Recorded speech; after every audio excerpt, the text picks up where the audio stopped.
दोस्तों, एक समय था जब भारत दुनिया के सबसे अमीर देशों में शामिल हुआ करता था, जिसके चलते हर कोई हमारे देश पर शासन करने का सपना देखता था। भारत पर शासन करने के मकसद से यहाँ पर कई लोगों द्वारा आक्रमण और कई राजाओं द्वारा राज भी किया गया। वहीं हमारे देश पर अंग्रेज़ों ने काफ़ी लंबे समय तक अपनी हुकूमत चलाई है और इस दौरान भारत को कई तरह के नुकसान भी हुए हैं। जहाँ पहले भारत देश को एक सोने की चिड़िया होने का दर्जा मिला था, वहीं अब भारत को मिला ये दर्जा पूरी तरह ख़त्म हो चुका है। किन कारणों से हमारे देश को ये दर्जा मिला हुआ था, उन कारणों के बारे में आज हम आपको इस वीडियो में बताएंगे। भारत का सोने की चिड़िया कहे जाने के कारण भारत को ये नाम कई वजह से मिला हुआ था। उस दौर में भारत के राजाओं के पास काफ़ी धन और संपत्ति हुआ करती थी। वहीं भारत में मसाले, कपास और लोहा काफ़ी अच्छी मात्रा में पाए जाते थे और इन चीज़ों को अन्य देशों के लोगों द्वारा खरीदा जाता था। इसके अलावा उस समय भारत की जीडीपी भी काफ़ी अच्छी हुआ करती थी। वहीं भारत को सोने की चिड़िया कहे जाने के अन्य कारणों को आगे बताया गया है, जो इस प्रकार है। भारत को सोने की चिड़िया कहने के पीछे जो एक सबसे बड़ा कारण हुआ करता था, वो मोर सिंहासन था। इस सिंहासन की अपनी एक अलग ही पहचान हुआ करती थी। कहा जाता था कि इस सिंहासन को बनाने के लिए जो धन इस पर लगाया गया था, उतने धन में तो ताजमहल का निर्माण किया जा सकता था। लेकिन साल 1739 में फारसी शासक नादिर शाह ने एक युद्ध जीतकर इस सिंहासन को हासिल कर लिया था। कोहिनूर हीरा। कोहिनूर हीरे का जिक्र आप लोगों ने कई बार सुना होगा। आपको पता ही होगा कि ये हीरा भारत के पास हुआ करता था, जिसके बाद ये हीरा कई लोगों के हाथ से गुजरते हुए आज इंग्लैंड की रानी के ताज की शान बढ़ा रहा है। उस समय पूरे विश्व में इस हीरे का आकार सबसे बड़ा हुआ करता था। वही कहा जाता है कि ये हीरा 5000 साल पुराना था।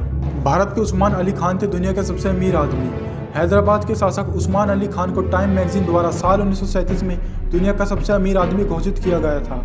इतना ही नहीं, टाइम मैगजीन ने उनकी फ़ोटो अपनी पत्रिका के कवर पेज पर भी लगाई थी और मैगजीन के मुताबिक उस वक्त उनके पास दुनिया में सबसे ज़्यादा संपत्ति हुआ करती थी, जो कि उस समय अमेरिका की अर्थव्यवस्था के 2% के बराबर मानी जाती थी। उस्मान अली खान ने साल 1911 में हैदराबाद के शासक के तौर पर गद्दी संभाली थी।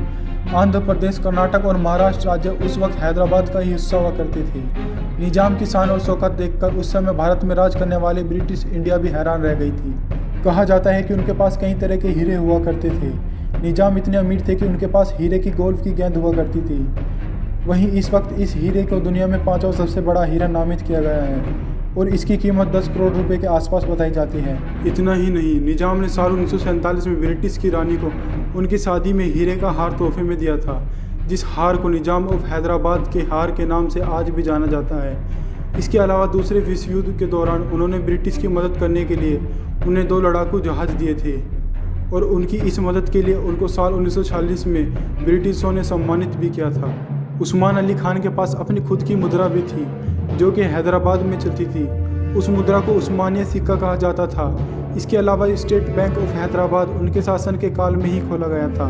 कहा जाता है कि एक बार एक ब्रिटिश अधिकारी ने उनका मजाक बनाया और कहा कि इनकी रोल्स रॉयस गाड़ी खरीदने की क्षमता नहीं है। इस मजाक का जवाब निजाम ने 50 रोल्स रॉयस खरीद कर दिया।